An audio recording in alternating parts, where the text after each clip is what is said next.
खुलुमबाय बे समाव बडलेण्ड इंखं टेलिभिजननि स्टुडिअ आं मिथिका नार्जारी दिनैनि गाहाय रादाबफ्राव दङ। आसुखौ बिदाय होनानै गेरुवा सि गाननो थियारि सा 300निबो बांसिन दैदेनगिरिया। गवालपारायाव गिख्रंथाव लामा जाब्रबथाय 3 सुबुंनि जिउ खहा। एपीएससी बेले-बेजे आरोबाव 3 अफिसारनि हेंथायै एसआईटीनि समन। मणिपुराव गोबांथार बिबांनि हाथियार आरो गुलि बारुद बोखांदों।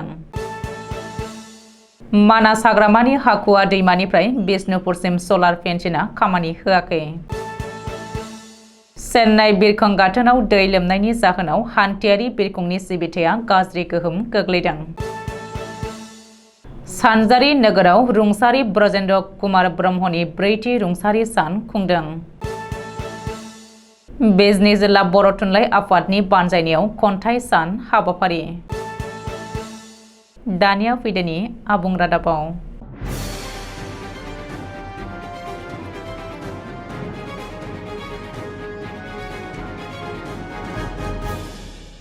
आसुनि बिथाखौ गारनानै गेरुवा सि गाननो थियारि सा 300निबो बांसिन बारग' दैदेनगिरि आरो मावथिफोरा फरायसा आफादनि हेंथायै खुद्रिनानै आसुनि माखासे बारग' दैदेनगिरिफ्रा बिजेपिआव हाबफैनो सावरायदों आरो थियारि जादों। मिथिनो हानाय बायदिब्ला फरायसा आफादनिफ्राय एरख'जानाय दैदेनगिरि दिपज्योति मेधिनि दैदेननायाव आसुनि 300निबो बांसिन दैदेनगिरि आरो सोद्रोमाया बिजेपिआव हाबनो लाहार-फाहार खालामदों। समबारखालि हराव दिपज्योति मेधिजों लोगोसे आसुनि गोबांसा दैदेनगिरिफ्रा गिबि मन्थ्रि डक्टर हिमन्त बिश्व शर्माखौ लोगो हमहैनायनि उनावनो बे जाथाया सोराङाव फैदों। मख'नो गोनांदि दिपज्योति मेधिया आसुआव बैसोनि बेले-बेजे सोलिगासिनो थानायखौ गोख्रों रावजों सोंखारिदों। बेजों लोगोसे गिबि मन्थ्रि डक्टर हिमन्त बिश्व शर्मानि खुंथाय समाव सोरखारनि खामानि मावनाय आरो जौगाखांआरि बिथांखिफोर लानाया लाइमोनफोरखौ बिजेपि फारसे मुजिहोदों आरो गोसो बोहोदों होननानै दिपज्योति मेधिया बुंदों। गवालपारानि गुबुन जायगायाव गिख्रंथाव लामा जाब्रबथाय। बे गिख्रंथाव लामा जाब्रबथायाव 3 सुबुङा जिउ गोमादों। मिथिनो हानाय बायदिब्ला समबारखालि हराव गवालपारा जिल्लानि गुबुन 2 जायगायाव गिख्रंथाव लामा जाब्रबथाय जानानै 3 सुबुङा जिउ गोमादों। गिबि जाब्रबथाया जादों कृष्णाइनि आरिमारियाव गंसे बाइक आरो पिकआप गारिनि गेजेराव मोगा-मोगि सौग्रावलायदों। बे जाब्रबथायाव बाइकजों फैनाय सासे सुबुङा जिउ गोमायो। बबेखानि जिउ गोमानाय सुबुंखौ बगवाननि कुलदीप नाथ होननानै सिनायथिनो हादों। गुबुन फारसे थांनाय हराव रंजलियावबो गिख्रंथाव लामा जाब्रबथाय जादों। गंसे रिकभारि गारिया कन्ट्रल गोमानानै लामा सेरनि दंफाङाव सौग्रावो। बे जाथायाव गारियाव थानाय 2 सुबुङा जाथायसालियावनो जिउ गोमादों। बबेखानि जिउ गोमानाय 2 सुबुंखौ अन्जन राभा आरो अजय सरकार होननानै सिनायथिनो हादों। रिपर्ट बायदिब्ला अन्जय राभाया लखिमपुरनि आरो अजय सरकारा गुवाहाटीनि थागिरिमोन। एपीएससी बेले-बेजेखौ लानानै एसआईटीनि नायबिजिरनाया गोख्रोङैनो सोलिगासिनो दङ। एपीएससी बेले-बेजेआव मुं थिसननाय अफिसारफोरखौ सासपेन्ड खालामबाय आरो माखासेखौ एरेस्ट खालामबाय। बेनि गेजेरावनो आरोबाव 3 एपीएस अफिसारनि हेंथायै एसआईटीआ समन जारि खालामदों होननानै मिथिनो हादों। रिपर्ट बायदिब्ला एपीएस असीमा कलिता, फारुक आहमेद आरो दीपांकर दत्त लोहारनि हेंथायै एसआईटीआ समन जारि खालामदों। बै 3 अफिसारआ फैगौ 7 डिसेम्बर खालि एसआईटीनि जेरायाव मोगा-मोगि जानांगोन।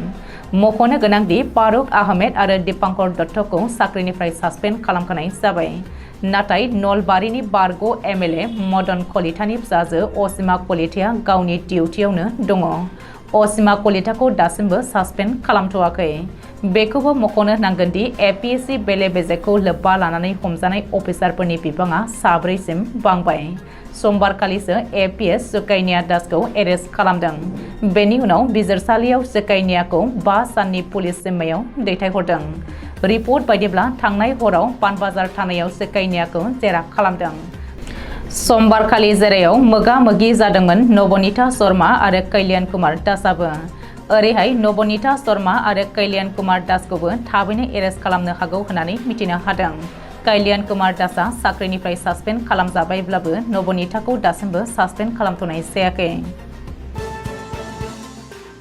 नसुं रायजो मणिपुराव गोबांथार बिबांनि आयेन बेरेखा हाथियार आरो गुलि बारुद बोखांनो हादों। रैखाथि बिफाना मणिपुरनि गुबुन गुबुन ओनसोलाव सिग्रोमनानै गोबांथार बिबांनि आयेन बेरेखा हाथियार आरो गुलि बारुद बोखांदों।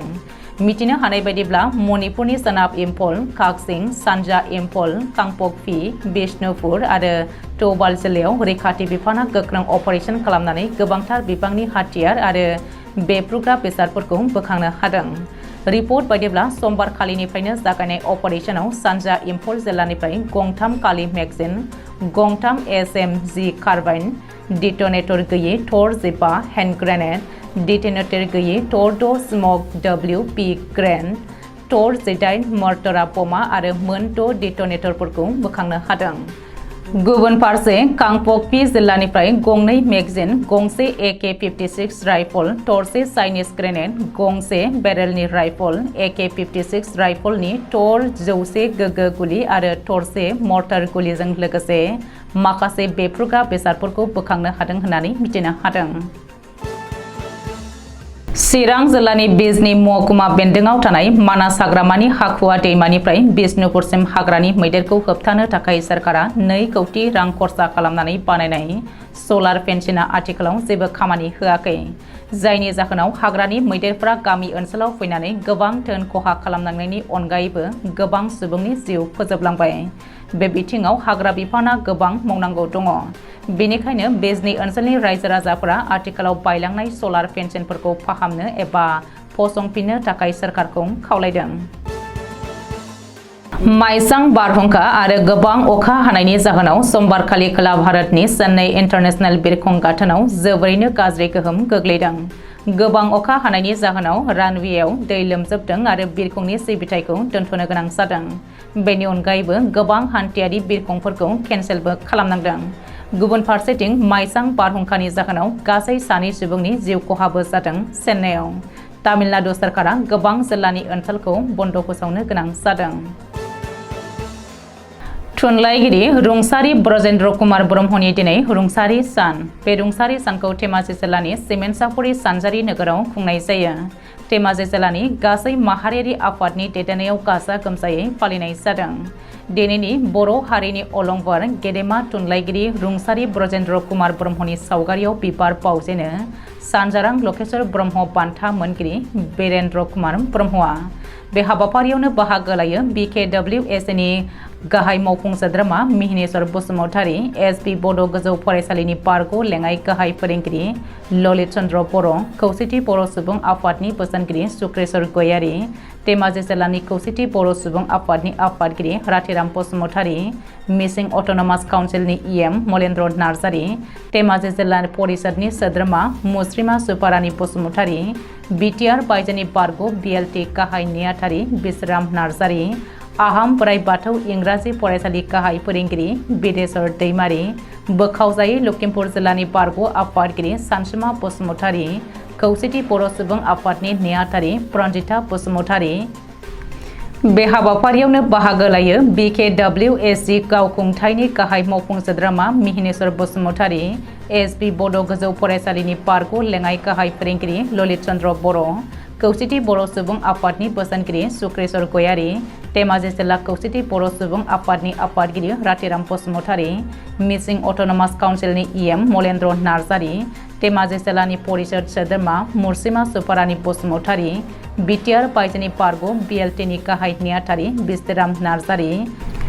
गोबां माहारियारि आफादफोरा खौसेयै बाहागो लायो। लोगोसेनो बे हाबाफारियाव गोबां फरायसा फरायसुलिफोराबो बाहागो लादोंमोन।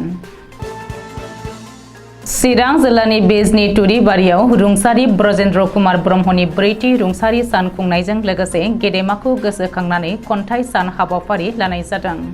बिजनी जिल्ला बर' थुनलाइ आफादनि बानजायनायाव खुंजानाय बे खन्थाइ साननि हाबाफारिखौ गागि लिरगिरि थुनलाइगिरि रुपनाथ हाज'वारिया दैदेनदोंमोन। सानजौफु 12 रिंगायाव जागायजेननाय बे खन्थाइ सान हाबाफारिखौ माख्रा गोजौसिन फरायसालिनि गोरायुं मंगलसिं दैमारिया बेखेवनानै होदोंमोन। बे खन्थाइ सान हाबाफारियाव गोबां गागि आरो गोदान खन्थाइगिरिफ्रा बाहागो लादोंमोन। दिनैनि रादाबा एसेनोसै। गोजोन्थों।